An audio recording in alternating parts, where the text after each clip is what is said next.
네, 오늘도 이 자리까지 나오신 모든 분들 진심으로 환영합니다. 아울러서 또 각 가정에서 온라인으로 참여하시는 모든 분들도 환영합니다. 함께 또 2022년을 맞이하고 또 그 첫 주일을 귀한 예배 자리에 있게 된 것 참으로 기쁘게 생각을 합니다. 크게 보면 일주일 전이나 일주일 후나 그렇게 달라진 것이 없습니다. 우리의 외적인 환경들은 여전히 똑같죠.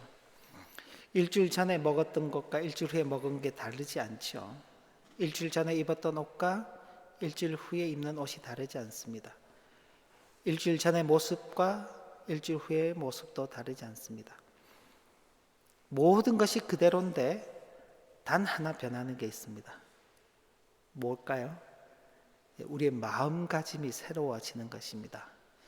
이제 새로운 2022년을 허락받았으니 올 한 해는 또 우리에게 주어진 그 책임과 사명을 잘 감당하고 가정에서, 직장에서, 학교에서 혹은 이 사회 속에서 내가 맡은 그 역할들을 잘 감당해야 하겠다 하는 그런 다짐들을 하게 되고 또 올해 또 뜻하고 계획하는 일들이 아버지 하나님의 선하신 그 인도하심 속에서 잘 이루어지기를 기대하는 우리의 마음의 변화가 있죠. 이 마음의 변화가 올해 끝자락까지 잘 이어져 가시기를 주님의 이름으로 기원을 합니다. 다시 창세기 말씀으로 돌아왔습니다. 야곱 형의 발 뒤꿈치를 붙잡고 태어났습니다.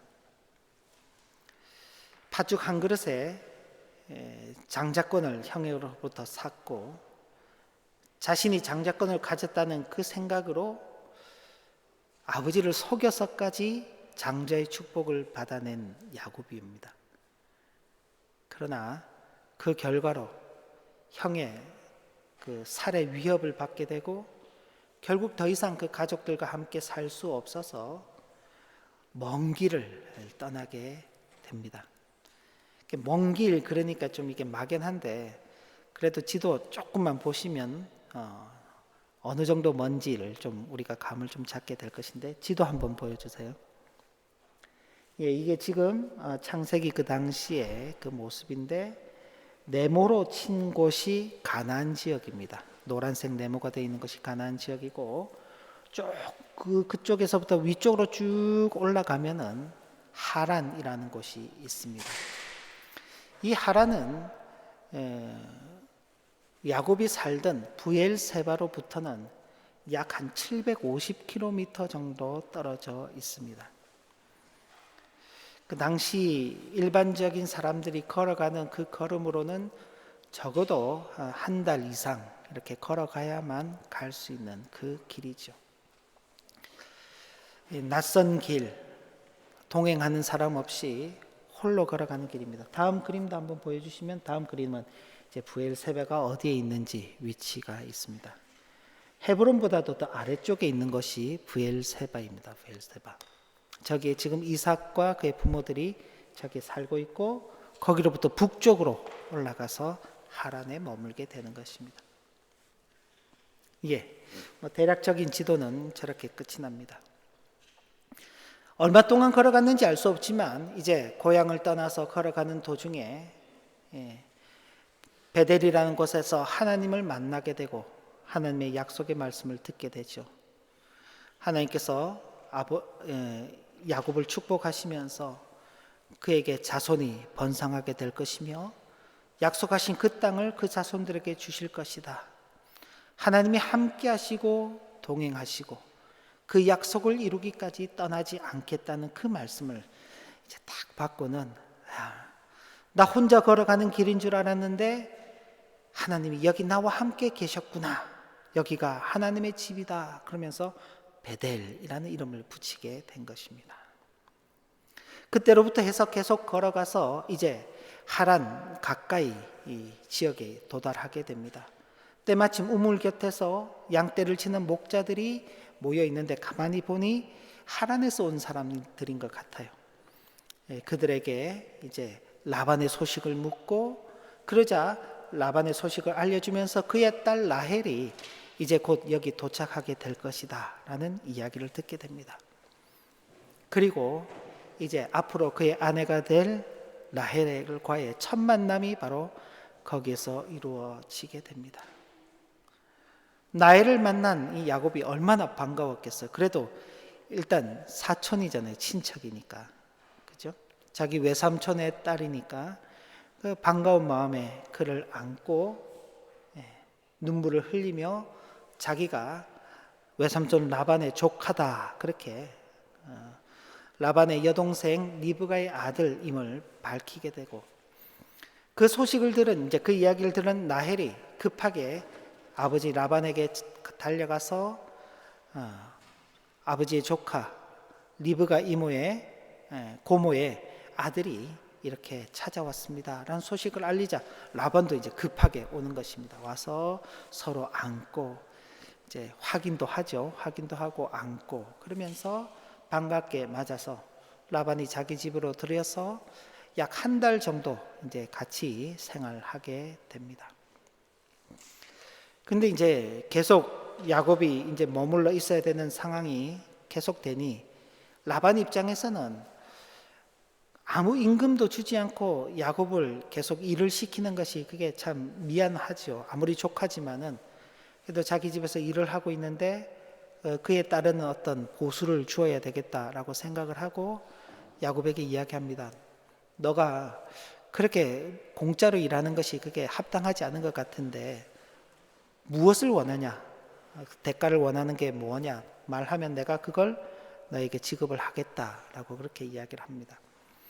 그때 이제 이 야곱이 라헬을 사랑했기 때문에 외삼촌의 딸 라헬을 제 아내로 주신다면은 제가 7년 동안 삼촌을 제가 성실하게 섬기겠습니다라고 이야기를 하고, 라반도 생각을 해보니 다른 타인에게 주는 것보다는 그래도 자기 집안 사람에게 주는 것이 낫겠다 그렇게 여겨서 그런 야곱의 제안을 받아들이고 서로 이제 합의하에 계약을 맺게 됩니다.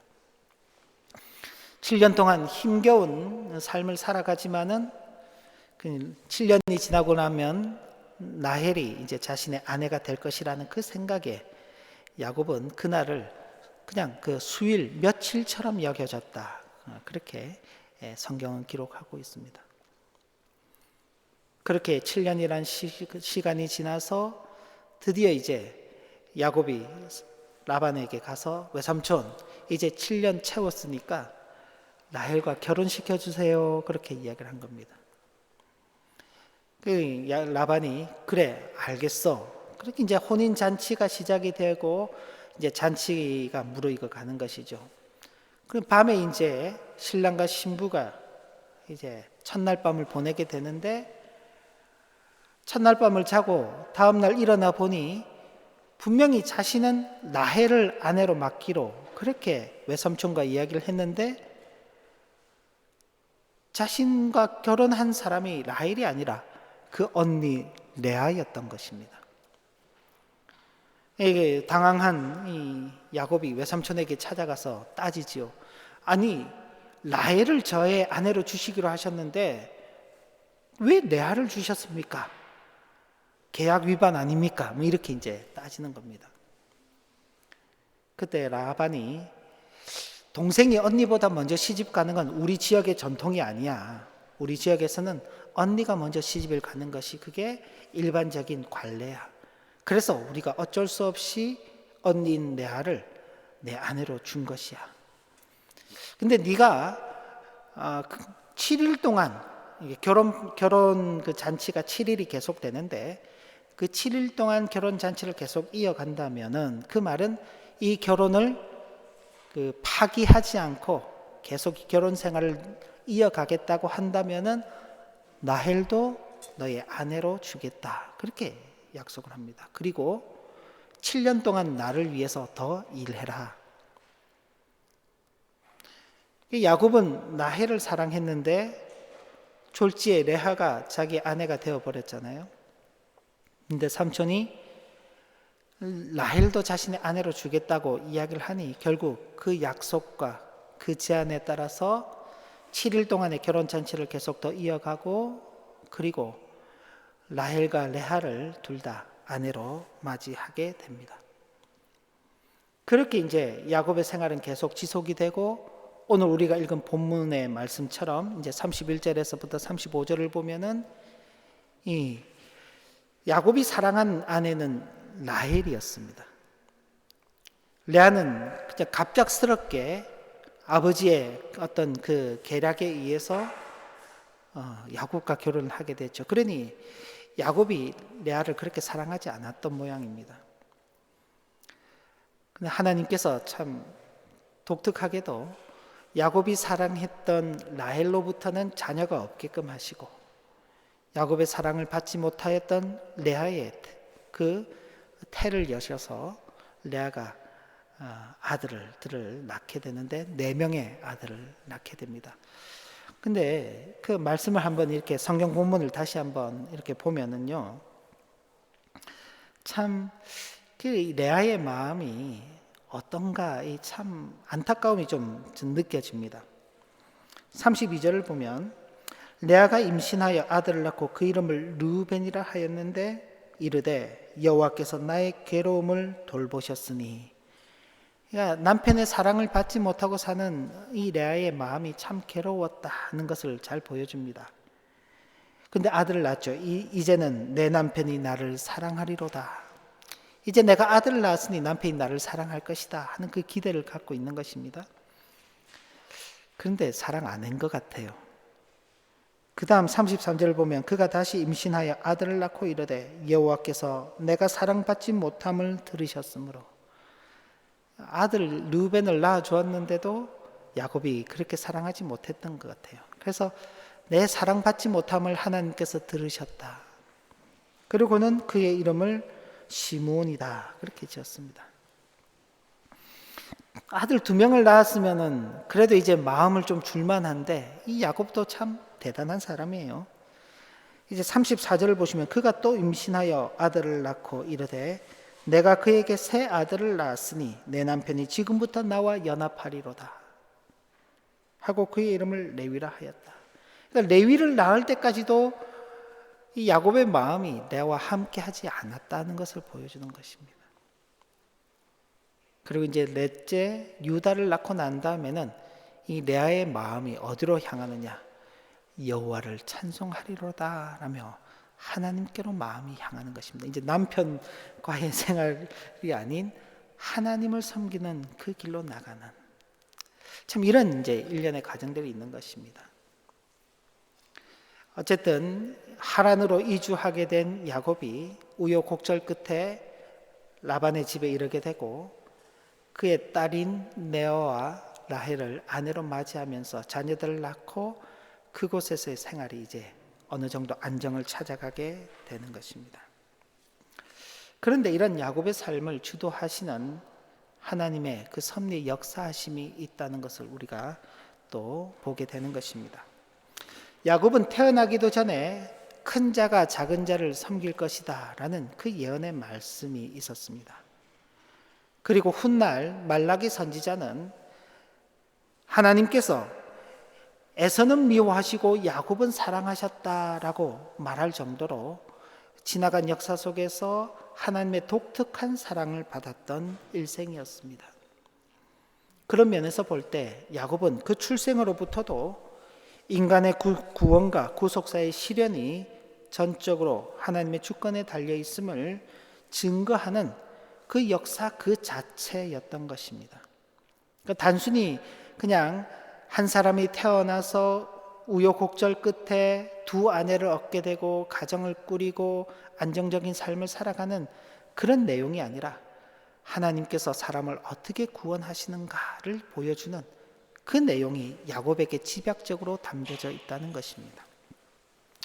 그리고 야곱이 하란으로 옮겨가게 된 것은 무엇 때문인가요? 앞서 말씀드렸던 것처럼 형을 속여서 장자의 축복을 받은 것이죠. 자신이 장자였기 때문에 당연히 축복을 받을 것이라고 여겼던 에서가 동생이 자신인 것처럼 변장하고 아버지를 속여서 그 축복을 빼앗았기 때문에 그 동생이 눈에 가시같이 보이는 것입니다. 가만히 둘 수가 없는 것이죠. 그래서 그 동생을 죽이려고 계획하였던 것입니다. 어쩔 수 없이 자신의 집을 떠나 갈 곳이라고는 아주 먼 친척집밖에는 없는 것입니다. 먼 곳에 있는 친척집. 그렇게 하란으로 옮겨가게 됩니다. 그런데 하란으로 옮겨가는 그 야곱에게 이삭이 이렇게 당부하는 것입니다.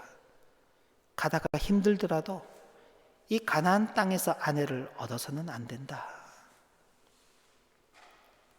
하나님께서 내게 주신 그 말씀에 따라서 우리의 동족에게로 가서 거기서 아내를 얻어야 된다. 첫째, 결혼의 문제. 두 번째, 하나님께서 내 자손을 번성하게 하실 것이고, 그리고 내 자손에게 하나님께서 땅도 허락하시고 풍요로운 삶을 허락하게 하실 것이다. 그리고 언젠가 네가 반드시 이 땅으로 다시 돌아오게 될 것이다 하는 그 축복을 선언하게 되는 것입니다. 바로 이런 축복의 선언은 하나님께서 그 섭리의 역사심으로 야곱을 이끌어 가신다는 증거였습니다. 그리고 실제로 야곱이 하란으로 옮겨가서 그곳에서 이제 가정을 이루고 자녀들을 생산하면서 이제 다음 30장에서 이제 그의 재산이 점점점 늘어가는 풍요롭게 되는 그 과정을 보면 하나님께서 그를 당신의 그 섭리의 손길 아래에서 붙들고 이끌어가고 계신다는 것을 또 그의 삶 자체가 증명하는 것입니다. 우리가 볼 때는 참 인간이 겨우겨우 살아가는 것 같고, 야곱도 말이 좋아서 그 7년 동안 일을 하는 것이지 7년 동안 겨우 밥만 먹고 사는 거예요. 품삯으로 받은 것은 아내 2명이에요. 그러니까 14년 동안을 아내 2명을 얻기 위해서 일을 하며 사는 것입니다. 쉽지 않죠. 쉽지 않습니다. 그런 쉽지 않은 삶을 살아가는 것 보면은 겨우겨우 살아가는 것 같지만은 이 모든 것들은 하나님의 언약이 이루어지는 과정입니다. 하나님께서 아브라함에게 약속하셨고 그 약속이 누구에게로 이어지나요?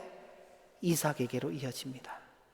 그리고 이삭에게 주어졌던 그 약속이 이제 야곱에게 이어지면서 야곱의 삶을 통해서 하나님의 언약이 이제 실현된다는 것을 우리가 확인하게 되는 것이죠.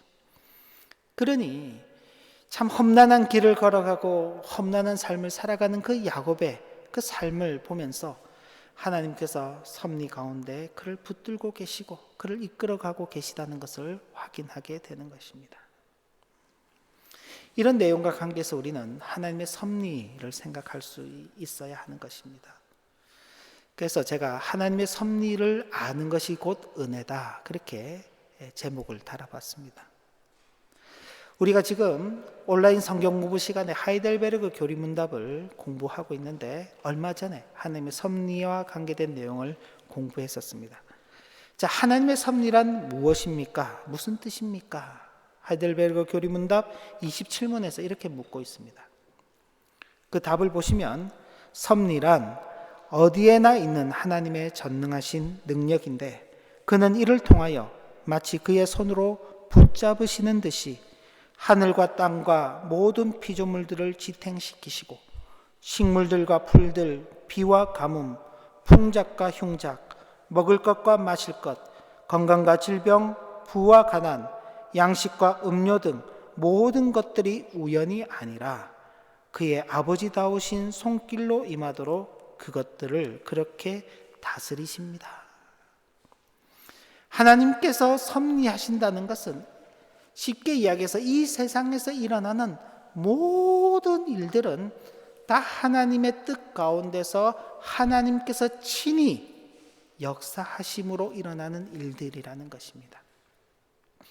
우리는 하나님께서 섭리하신다 그러면은 좋은 일들만 하나님께서 섭리하시고 나쁜 일들은 하나님께서 하시지 않는 사탄 마귀가 하는 일이라고 그렇게 생각하기 쉬운데 아니, 그렇지 않습니다. 하나님께서 그 모든 것들을 다 우리에게 임하도록 하시는 것입니다. 지금 우리가 2년째 참 긴 그 바이러스와의 싸움을 하고 있는데 이건 역시도 하나님의 섭리 밖에 있는 일이 아니라 하나님의 섭리 아래에 있음을 우리는 고백하게 되는 것입니다. 그러면 이제 그 다음 또 묻죠. 아니, 그런 하나님의 섭리를 그러면 인정하고 그 섭리를 아는 것이 우리에게 무슨 이익되는 게 있습니까? 그렇게 이제 묻는 것입니다. 28문에 그렇게 되어 있죠. 하나님께서 만물을 창조하시고 그것들을 그의 섭리로 여전히 지탱시키신다는 것을 아는 것이 우리에게 무슨 유익이 됩니까? 여러분들 교환을 가지고 계신데 우리 함께 같이 한번 읽어볼까요? 같이 읽어보면 좋겠습니다. 역경 중에서 인내하고 순경 중에서 감사하며 장래일에 대해서도 우리의 신실하신 하나님을 든든히 신뢰하며 그 어떠한 피조물이라도 우리를 하나님의 사랑에서 끊을 수 없으리라는 것을 확신하게 되는 유익이 있습니다. 이는 모든 피조물들이 완전히 그의 손에 달려 있어서 그의 뜻이 없이는 아무것도 움직일 수가 없기 때문입니다. 역경 중에 어렵고 힘든 일이 있을 때는 어떻게 한다고요? 인내하게 하는 것입니다. 일이 잘 될 때는요, 감사하게 하시는 것입니다. 그래서 어려운 중에서도 절망하지 않고 포기하지 않고 낭망하지 않고 그 속에서 인내하며, 잘 될 때는요 사람이 교만해지지요. 스스로를 높이려고 하지요.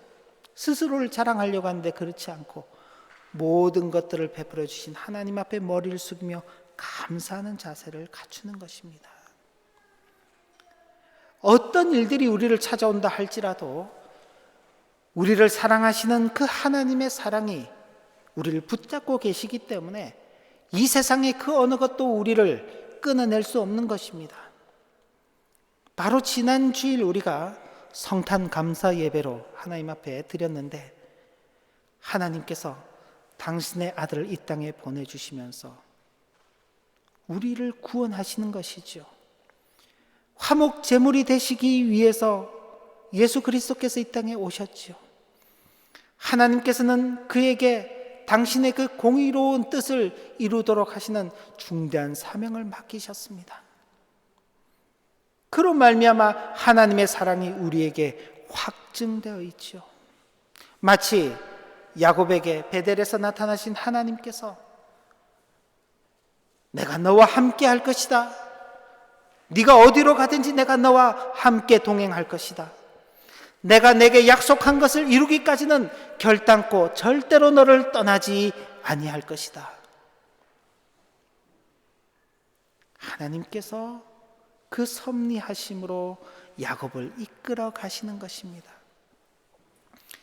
말이 좋아서 외삼촌 집에서 생활하는 것이지 14년 동안 그것도 아내 둘 얻기 위해서 일하고 산다는 것이 쉬운 일이 아닙니다. 다음에 30장을 보면은 야곱의 재산이 조금 늘어나게 되자 그 사촌 형제들이 이 야곱을 시기 질투해서 막 괴롭히는 일들도 등장하게 되는 것입니다. 심지어 자신의 사위인데도 불구하고 라반도 야곱을 싫어하는 그 일들이 발생하는 것입니다. 쉽지 않은 그 과정 속에 있지만 야곱은 하나님께서 나와 함께 하신다 그 생각을 하고 인내하며 그 어려운 시간을 이겨나가는 것입니다. 그리고 그가 하나님 앞에서 풍요함을 받았을 때는 감사하는 마음을 갖게 되는 것이죠. 자, 만약 우리가 하나님의 섭리를 알지 못하게 된다면 어떤 일이 있을까? 우리 신앙의 모든 진리 전체와 경건의 기반 자체가 뒤집어지고 말 것입니다. 왜냐하면 역경이 하나님께로부터 온 것을 우리가 알지 못한다면 인내하지 않게 될 것입니다. 인내하지 않으면 어떻게 되나요? 화를 내지요.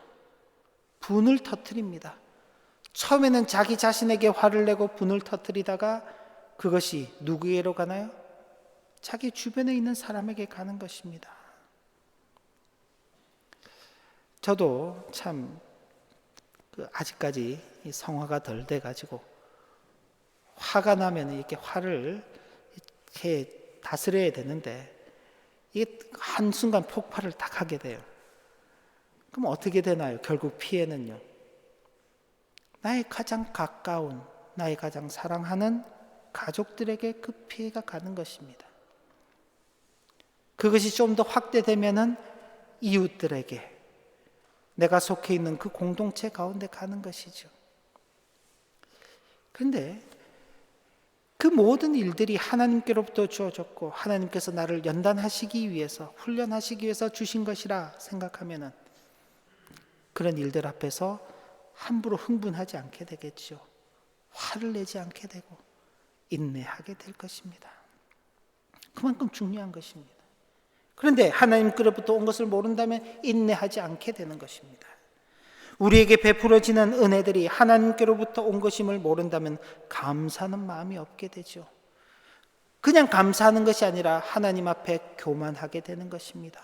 자기를 높이게 되는 것입니다. 결국 그렇게 교만한 인생에게 주어지는 것은요, 하나님의 징벌이 주어지는 것입니다. 우리를 구원하시는 하나님의 은혜가 불변하시다는 사실을 모른다면 우리의 미래에 대한 확고한 소망도 갖지 못하게 될 것입니다. 새로운 한 해를 우리가 시작하고 새로운 출발을 하였습니다마는 여전히 우리의 미래, 2022년이 어떻게 끝날런지는 우리가 알 수가 없습니다. 당면한 지금의 상황이 이번 달에 끝날는지, 봄에 끝날는지, 여름에 끝날는지, 올해면 끝날는지, 아니면 이것이 내년까지 이어질는지 모릅니다. 아니면 이것보다도 더 심각한 또 다른 어떤 일들이 생길는지도 알지 못합니다.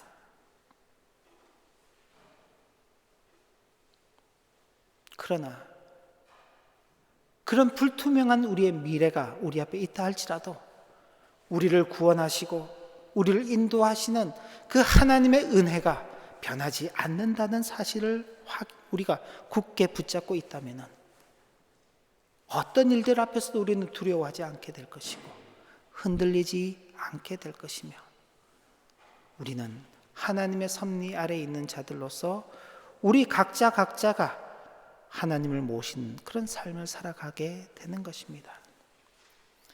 오늘 말씀 일기는 민수기 2장이었습니다. 성막을 중심으로 하여서 진영을 꾸리고 성막을 중심으로 하여서 이동을 하게 되는 것, 예수 그리스도를 마음의 중심에 모시고 사는 오늘의 성도들이 되도록 교훈하시는 것이라 그렇게 말씀드렸습니다. 그러면서도 각자에게 주어진 그 책임과 사명이 있음을 알고 그 책임과 사명을 잘 감당해야 하겠다는 것을 교훈받았죠. 하나님 섭리 아래에서 살아가는 성도의 모습인 것입니다. 아브라함, 이삭, 야곱이 자신의 당대를 살아가면서 하나님의 언약과 그 언약을 이루시는 하나님의 섭리에 대한 믿음으로 그 길을 걸어갔던 것처럼 오늘도 동일하게 언약하시고 그 언약을 이루어 가시는 하나님의 섭리를 믿음으로 우리도 받아서 우리의 길을 걸어가야 할 것입니다.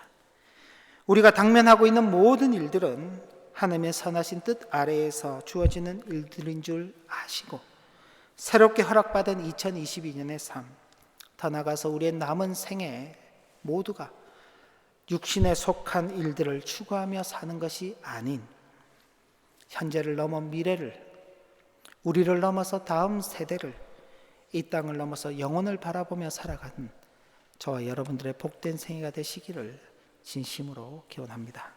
기도 올립니다. 하나님 아버지,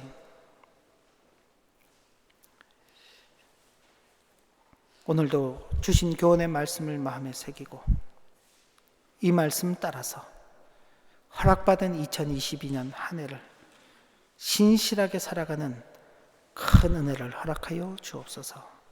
예수님 이름으로 기도 올리옵나이다. 아멘.